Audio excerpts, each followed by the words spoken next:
మీ body, మీ అమ్మాయిలు, మీ body, మీరు పెళ్లి కాలేదు, మీ బాడీ ఉంది. మీ బాడీని ఎవరు చూస్తారండి? మీ మొగుడు తప్ప మిగతా ఎవరు చూస్తారు?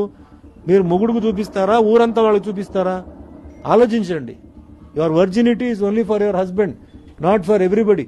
అది మైండ్లో పెట్టుకొని ఎలా డ్రెస్ చేయాలి, గుడికి వచ్చినప్పుడు ఎలా డ్రెస్ చేయాలి, గుడికి వచ్చినప్పుడు జీన్స్ టీ-షర్టా అమ్మాయిలు, అక్కడ చూరిదారు వేసుకొని రాకూడదా? సో డ్రెస్సింగ్ సెన్స్, బయటికి వెళ్ళినప్పుడు ఎట్లా, పెళ్లికి వెళ్ళినప్పుడు ఎలా, మీరు పబ్ క్లబ్కి వెళ్తారు అప్పుడు ఎలా, ఇంట్లో ఉన్నప్పుడు ఎలా, తల్లిదండ్రుల ముందు ఎలా, మీ ఇష్టం. అది మీకు ఉంటే మీరు చెయ్యండి, మీరు చేయకపోతే ఇదే సేమ్ ఇలాగ జరుగుతూనే ఉంటుంది. ఎవరిని నేను బ్లేమ్ చేయను. మగవాళ్ళు ఉన్నారంటే మీరు అట్రాక్ట్ చేస్తున్నారు, డిస్ట్రాక్ట్ చేసి మీరు అట్రాక్ట్ చేస్తున్నారంటే వాళ్ళు చేస్తారు. మరి ఏజ్ అలాగే ఉంది.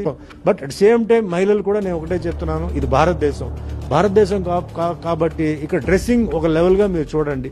మీ ఇంట్లో మీరు ఎలా కావాలో ఉండండి. బయటకు వచ్చినప్పుడు మీరు చాలా అంటే సెక్సీగా ఆ విధంగా డ్రెస్ చేసుకుని వస్తే మిమ్మల్ని కాపాడడానికి చట్టం లేదు. ఇక్కడ కోర్టుకు వెళ్తే కేసు ఫెయిల్ అవ్వదు. సో అందరూ బాగుండాలి. పేరెంట్స్, ముఖ్యంగా తల్లిదండ్రులు సార్, వాళ్ళు ఎంతో కష్టపడిన వాళ్ళు, పిల్లల్ని చదివిన వాళ్ళు, ఎన్నో కళలు ఉన్నాయి. ఫలానా వాళ్ళు ఫ్యామిలీ వాళ్ళ పిల్లలు ఇలా రోడ్డు మీద ఇలా చేస్తున్నారు, లేకపోతే ఇలా ఉన్నారంటే వాళ్ళకి ఎంత బాధ ఉంటుంది. ఆ బాధ వీళ్ళకి తెలియదు. వీళ్ళకి పిల్లలు పుడతారు, రేపు వీళ్ళు పిల్లలు పుట్టి అది చేసేటప్పుడు అప్పుడు తెలుస్తుంది.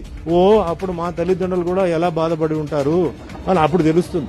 అంచేత ఇది భారతదేశం కాబట్టి ఇక్కడ కొంచెం సంస్కృతి ఉంది, కొన్ని పద్ధతులు ఉన్నాయి, కొన్ని డ్రెస్సింగ్ ఇవి ఉన్నాయి. కాబట్టి అది కొంచెం ఫాలో చేస్తూ, ఇది మన దేశం, మనం కాపాడాలి, అందరూ హ్యాపీగా ఉన్నాం. మీకు తెలుసు భారతదేశం బార్డర్లో ఏం జరుగుతుందని. ఉన్న రోజులు మనందరూ అక్కడ హ్యాపీగా, జాగ్రత్తగా అందరూ హ్యాపీగా ఉండాలని నేను ఇంత ఆవేశంతో మాట్లాడేది. ఎందుకంటే అభిమానులతో నేను ఈ లెవెల్కి వచ్చాను.